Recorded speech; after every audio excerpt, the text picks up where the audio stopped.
من بعد ميثاقه ويقطعون ما أمر الله به أن يوصل ويفسدون في الأرض أولئك هم الخاسرون صدق اللہ العظیم۔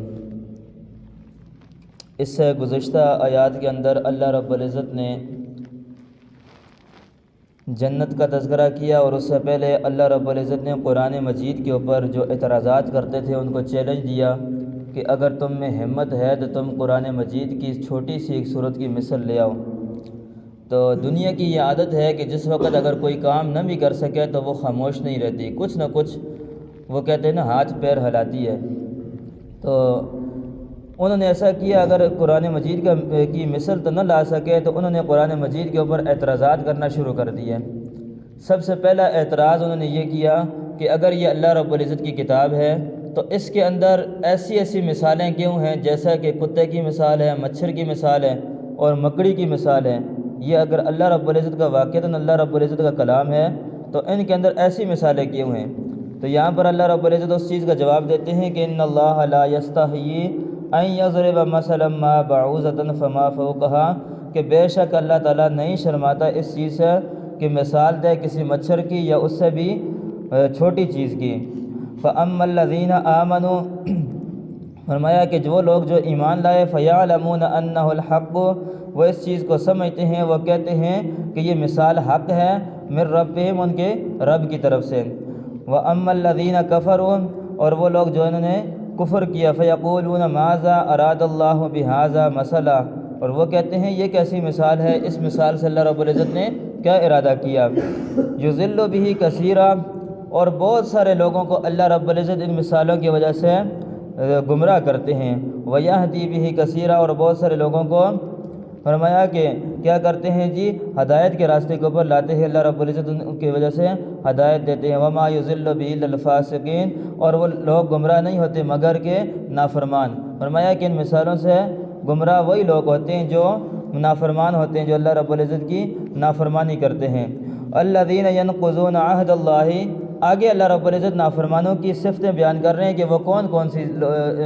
نافرمان ہیں، ان کی کیا نشانی ہے۔ سب سے پہلے نشانی اللہ رب العزت نے بیان کی ہے، الذین ینقضون عہد اللہ من بعد میثاقہ، کہ وہ لوگ ہیں جو اللہ رب العزت کے ساتھ عہد کر کے وعدہ کر کے توڑتے ہیں، من بعد میثاقہ، کے وعدے کو مضبوط کرنے کے بعد۔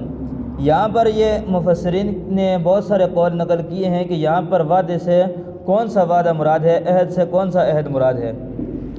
تو سب سے پہلے یہاں پر مفسرین کا قول یہ ہے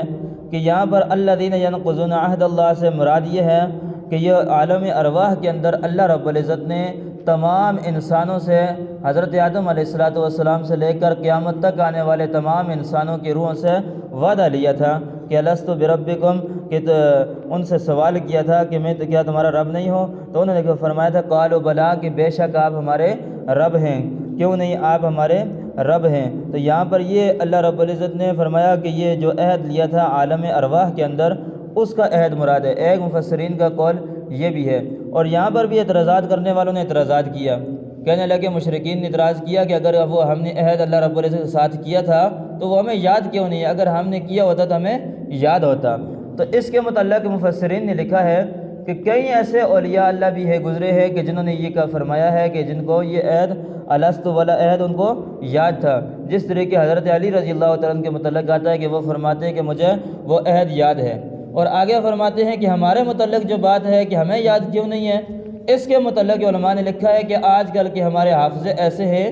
کہ ہمیں یہ نہیں پتہ کہ ہمیں جس وقت ہم پیدا ہوئے تھے اس کے بعد بولنے لگے، ہمیں سب سے پہلے روٹی کا لفظ، پانی کا لفظ، آنکھ کا لفظ، کان کا لفظ یہ کس نے سکھائے تھے، اور ہمیں یہ پتہ نہیں ہے کہ ہمیں یہ کس نے یہ بات بتلائی تھی، کہ ماں نے بتلایا، والد نے بتایا، کس نے بتلایا۔ تو ہمیں اتنی تک چیزوں کو یاد نہیں ہے، تو ہمیں یہ کیسے یاد رہے گا کہ ہم نے عالم ارواح کے اندر وہ وعدہ کیا تھا۔ تو اس لیے بعد فرمایا کہ اسی طریقے حضرت علی رضی اللہ تعالیٰ عنہ اور اسی طریقے ایک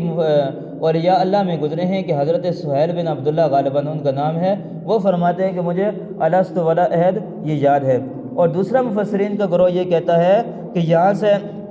عہد اللہ سے مراد من بعد میثاقہ، یہاں سے مراد یہ ہے کہ جو اللہ تعالیٰ کے ساتھ عہد ہے وہ کلمہ طیبہ ہے۔ جس وقت انسان کلمہ پڑھتا ہے، لا الہ الا اللہ محمد رسول اللہ پڑھتا ہے، یہ اللہ تعالیٰ کے ساتھ وعدہ کرتا ہے کہ میں تیرے حکموں کے مطابق چلوں گا اور تیرے نبی علیہ الصلوۃ والسلام کے طریقے کے مطابق چلوں گا۔ اور اس کے بعد بہت سارے لوگ اللہ رب العزت کے حکموں کو مانتے ہیں اور بہت سارے لوگ اللہ رب العزت کے ساتھ وعدہ کر کے توڑتے ہیں۔ تو یہاں پر یہ بھی یاد رکھیں کہ ہم میں سے کتنے لوگ ہیں کلمہ پڑھتے ہیں، اللہ کے ساتھ عہد کرتے ہیں، وعدہ کرتے ہیں، اور اس کے بعد ہم اللہ رب العزت کے ساتھ عہد کر کے توڑتے ہیں۔ تو یہاں پر جو اللہ رب العزت کے ساتھ عہد توڑتے ہیں، وعدہ کو توڑتے ہیں، اللہ رب العزت کیا فرماتے ہیں؟ للفاسقین، وہ کیا ہیں جی؟ نافرمان ہیں، خسارے کے اندر ہیں۔ اس لیے ہمیں اپنی گربان کے اندر خود جانچنا چاہیے، دیکھنا چاہیے کہ ہم کہاں پر ہیں۔ ہم اللہ رب العزت کے ساتھ وعدہ کر کے وعدہ توڑتے تو نہیں ہیں۔ آگے اللہ رب العزت نے دوسری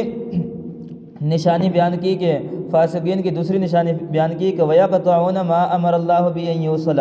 کہ اللہ رب العزت کا حکم توڑتے ہیں، اللہ رب العزت کا امر توڑتے ہیں۔ جس چیز کو اللہ رب العزت نے جوڑنے کا حکم دیا اس کو توڑتے ہیں۔ اللہ رب العزت نے یہ حکم دیا کہ میرے ساتھ تعلق جوڑو، نبی علیہ الصلوۃ والسلام کی سنتوں کے ساتھ تعلق جوڑو، اپنے ساتھ صلح رحمی کرو، رشتہ داروں کے ساتھ ایک دوسرے کے ساتھ اچھا تعلق رکھو۔ تو یہ کیا کرتے ہیں جی؟ اس تعلق کو توڑتے ہیں، اللہ کے ساتھ بھی تعلق کو توڑتے ہیں، نبی علیہ الصلوۃ والسلام کے ساتھ بھی تعلق کو توڑتے ہیں، اور اپنے عزیز و اقارب، رشتہ دار اور اسی طریقے سے پڑوس کے ساتھ اپنے تعلق کو توڑتے ہیں۔ تو اس کے متعلق بھی ہم سوچیں، یہاں پر بھی یہ دوسری جو نشانی ہے اس کے اندر کہیں ہم تو نہیں داخل ہو رہے ہیں، کہیں ایسا تو نہیں ہے کہ ہم اللہ رب العزت کے حکموں کو توڑتے ہیں اور اسی طریقے سے ہم قطع رحمی کرتے ہیں، قطع تعلقی کرتے ہیں۔ اور اسی طریقے سے فرمایا کہ ایک حدیث کے اندر بھی آتا ہے کہ لا يدخل الجنت قاطع، یہ فرمایا کہ رشتہ قطع کرنے والا، رشتہ داریوں کو توڑنے والا یہ جنت کے اندر نہیں داخل ہوگا۔ اس لیے ہمیں یہ سوچنا چاہیے، دیکھنا چاہیے۔ آگے اللہ رب العزت نے تیسری نشانی بیان فرمائی کہ وَيَفْسِدُونَ فِي الْأَرْضِ، یہ فرمایا کہ وہ زمین کے اوپر فساد مچاتے ہیں۔ زمین کے اوپر فساد مچانا، چوریاں کرنا، اور اسی طریقے سے ڈاکے ڈالنا، اور اسی طریقے سے لوگوں کو تکلیف پہنچانا، یہ سارے کے سارے جتنی بھی چیزیں ہیں یہ فساد فی الارض کے اندر داخل ہے۔ دنیا کے لحاظ سے دنیا کے اندر زمین کے اوپر جتنی بھی چیزیں ہیں، اگر ہم کسی کو تکلیف پہنچا رہے ہیں، کسی کے معاملے کے اندر کوئی کسی کے کام کے اندر اس کو تکلیف پہنچا رہے ہیں، تو یہ کیا ہے جی؟ فساد فی الارض ہے۔ اللہ کی مخلوق کو تکلیف پہنچانا یہ فساد فی الارض، اس سے بھی بچنا چاہیے۔ اولئک هم الخاسرون، فرمایا کہ یہ لوگ خسارے کے اندر ہیں۔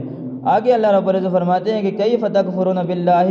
وکنتم امواتا فاحیاکم ثم یمیتکم ثم یحییکم ثم الیہ ترجعون، یہ فرمایا کہ وہ تم کیسے اللہ رب العزت کا انکار کرتے ہو حالانکہ تم مردہ تھے، بے جان تھے، اس نے تمہیں فاحیاکم، تمہیں کیا کیا جی؟ زندہ کیا، ثم یمیتکم، پھر تمہیں مارے گا، ثم یحییکم، پھر تمہیں زندہ کرے گا، ثم الیہ ترجعون، تم پھر اسی کی طرف لوٹ کر جاؤ گے۔ یہاں پر یہ دیکھیں، اللہ یہاں پر مفسرین نے لکھا ہے کہ جس وقت انسان ماں کے پیٹ کے اندر ہوتا ہے، سب سے پہلے لوتھڑا اور اس کے بعد خون اور اس کے بعد اس کا گوشت آنا، اسی طریقے 40 دن کے بعد اس کا تغیر تبدیل ہونا، اور اس کے بعد فرمایا کہ 4 مہینے کے بعد انسان کے ماں کے پیٹ کے اندر ہوتا ہے، اس کے اندر روح ڈلتی ہے، اور اس کے بعد وہاں پر اللہ رب العزت اس کی خوراک کا انتظام کرتے ہیں۔ اور اسی طریقے سے انسان دنیا کے لحاظ سے اگر دیکھے، چھوٹے سے کمرے کے اندر اس کی کھڑکی دروازہ بند کر کے وہاں پہ رکھ دیا جائے، اس کا دم گھٹتا ہے، کہتا ہے کہ مجھے یہاں سے باہر نکالو۔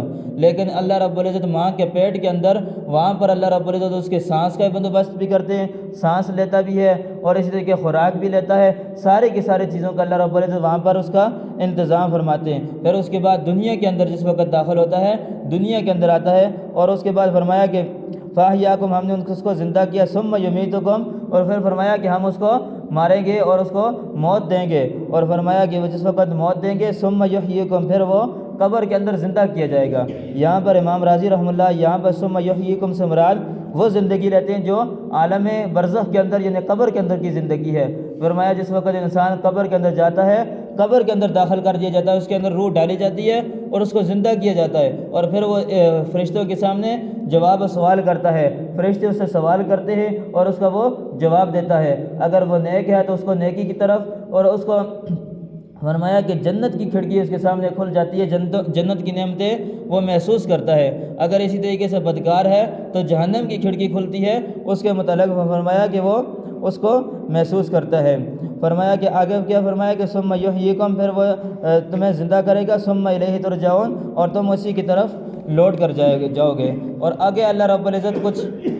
فرما رہے ہیں کہ اللہ رب العزت اپنی نعمتیں اور ذکر فرماتے ہیں کہ هو الذی خلق لکم ما فی الارض جمیعا، کہ اللہ رب العزت وہ ہے جس نے زمین کے اندر جو کچھ پیدا کیا وہ سب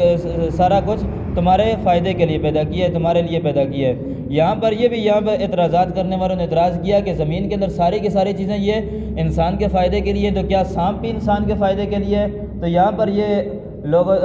مفسرین نے لکھا ہے کہ دیکھیں دنیا کے لحاظ سے اگر کوئی چیز فائدہ ہو تو فائدے سے مراد صرف یہ نہیں ہے کہ انسان صرف پیٹ میں ڈال لے یہی فائدہ ہے۔ فرمایا کہ اگر سانپ ہے، سانپ سے مراد جیسا کہ عذاب قبر کا اللہ رب العزت نے اور حدیث کے اندر نبی علیہ الصلوۃ والسلام نے فرمایا کہ عذاب قبر کے متعلق کہ جس کا نامہ اعمال ٹھیک نہیں ہوگا اس کے اوپر 99 عذاب مسلط کیے جائیں گے۔ تو فرمایا کہ اگر انسان دنیا کے اندر سانپ کو نہ دیکھتا تو اس سے کیسا عبرت حاصل کرتا کہ کیسے اس کو پتہ چلتا کہ وہ قبر کے اندر ایسا سانپ ہوگا؟ تو فرمایا کہ اگر اسے عبرت حاصل بھی کرتا ہے تو یہ بھی اس کے لیے فائدے کی چیز ہے، عبرت حاصل کرنا بھی اس کے لیے یہ بھی فائدے کی چیز ہے۔ فرمایا کہ ثم استوى الى السماء، اور اللہ رب العزت نے پھر ارادہ کیا آسمان کی طرف، فسواهن 7 سماوات، پھر 7 آسمان بنا دیے اللہ رب العزت نے، وهو بكل شيء علیم، اور اللہ تعالیٰ ہر چیز سے باخبر ہے، اللہ تعالیٰ ہر چیز کو جاننے والا ہے۔ اللہ رب العزت ہم سب کو عمل کرنے کی توفیق عطا فرمائے۔